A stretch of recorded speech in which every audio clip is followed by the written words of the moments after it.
Hello बच्चों। आज हम कर रहे हैं क्लास 10th की बहुत ही इंपॉर्टेंट थ्योरम है ये, जिसका नाम है आधारभूत समानुपातिकता प्रमेय, जिसको हम थेल्स थ्योरम भी बोलते हैं। कई बच्चों ने मुझे बोला है कि मैम ये समझ नहीं आए, तो आप प्लीज इसको दोबारा से समझा दीजिए। अब इसका स्टेटमेंट हम समझेंगे अच्छे से क्या है। इसके स्टेटमेंट के पहले मैं आपको ऐसे ही बताती हूँ जर्नली, फिर हम पूरी प्रॉपर स्टेटमेंट में आएंगे। आपके पास एक त्रिभुज है, त्रिभुज एबीसी। अगर हम यहाँ पर एक रेखा खींचते हैं डीई, जो बीसी के समांतर है, मतलब त्रिभुज की किसी एक साइड के समांतर हम एक रेखा खींचते हैं जो बाकी दो भुजाओं को अलग अलग बिंदुओं पर प्रतिच्छेद करती है, तो ये जो दो भुजाएं हैं ए बी और ए सी, वो एक ही अनुपात में विभाजित हो जाएंगी। ठीक है। यदि किसी त्रिभुज की एक भुजा के समांतर, जैसे बीसी के समांतर हमने खींची डीई, अन्य दो भुजाओं को भिन्न भिन्न बिंदु पर प्रतिच्छेद करने के लिए एक रेखा खींची जाए, है ना। अन्य दो भुजाओं पे प्रतिच्छेद कर रही है डी और ई पे, तो ये अन्य भुजाएं एक ही अनुपात में विभाजित हो जाती है। मतलब हमें सिद्ध क्या करना है, पहले हम ये लिख सकते हैं कि सिद्ध करना है हमें सिद्ध करना है A D upon B D is equal to A E upon E C, या हम इसको डी बी भी लिख सकते हैं। A D upon D B is equal to A E upon E C. अब प्रूफ में हम क्या स्टार्ट करेंगे, हम सबसे पहले ज्वाइन कर देते हैं बीई और सी डी को, और हम लंब खींचते हैं, ए बी पर एक लंब खींचते हैं ई से, और डी से एक लंब खींचते हैं यहाँ पर। इसको मैं एम नाम दे देती हूँ, इसको नाम दे देते हैं एन। ठीक है। तो रचना में हमने क्या क्या किया, रचना में हमने बीई और सी डी को मिलाया, और हमने क्या किया, D N perpendicular to A C और E M perpendicular to A B खींचिए, ये हमने किया। ठीक है। अब हम क्या करने वाले हैं, बहुत सिंपल तरीका है। हम ट्रायंगल ए डी ई का एरिया, क्षेत्रफल, दो तरीकों से निकालेंगे। हमें पता है एरिया को हम शॉर्ट फॉर्म ऐसे लिख सकते हैं, area of A D E. Area of A D E, base कितना है ए डी, कितना होता है half into base into height, तो हाफ इंटू बेस हुआ ए डी, और परपेंडिकुलर कितना है इसका ई एम। ठीक है।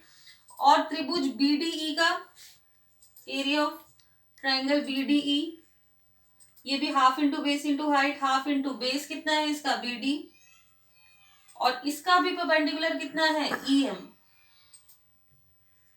ठीक है। इसको मैं 1 और 2 दे सकती हूँ। और हम क्या करें, त्रिभुज एडीई का एरिया, अगर मैं एई को बेस लेती हूँ, ठीक है, अगेन या दोबारा जो भी लिख सकते हो, एरिया ऑफ ट्रायंगल एडीई, अगर हम एई को बेस लेते हैं तो half into base into height, half into A E into D N.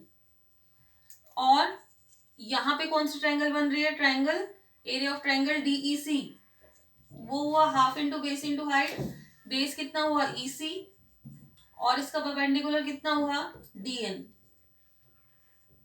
इसको हम 3 एंड 4 दे देते हैं। अब हम करते हैं डिवाइड 1 एंड 2।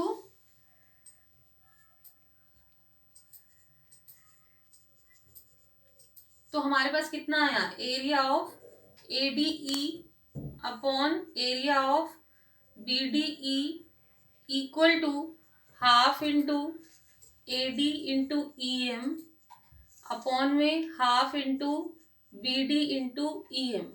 हाफ से हाफ कैंसिल, ई एम से ई एम कैंसिल, आपका बचा यहाँ पे ए डी अपॉन में बी डी। इसी तरह से जब आप यहाँ डिवाइड करते हो, डिवाइड 3 एंड 4, तो ये हुआ आपका area of A D E upon area of D E C is equal to half into A E into D N, और ये अपॉन में हुआ आपका half into E C into D N. Half से हाफ कैंसिल,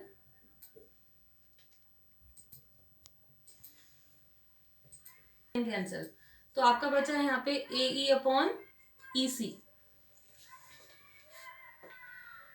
अब एक चीज और है, जो ट्रायंगल BDE है और ट्रायंगल DEC है वो ऑन द सेम बेस, उनका आधार सेम है और between the same parallel lines हैं।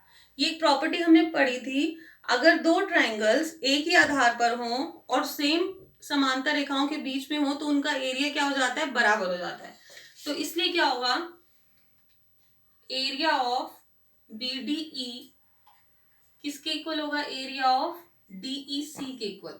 ठीक है, रीजन हम लिख सकते हैं, रीजन आपको बता दिया मैंने, आप लिख सकते हो, यदि दो त्रिभुज एक ही आधार पर और दो समांतर रेखाओं के बीच हो तो उनका क्षेत्रफल बराबर रहता है।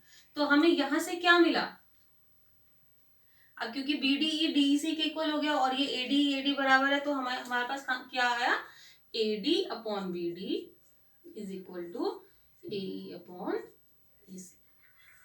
यही हमें प्रूव करना था, ये आपकी थेल्स थ्योरम है।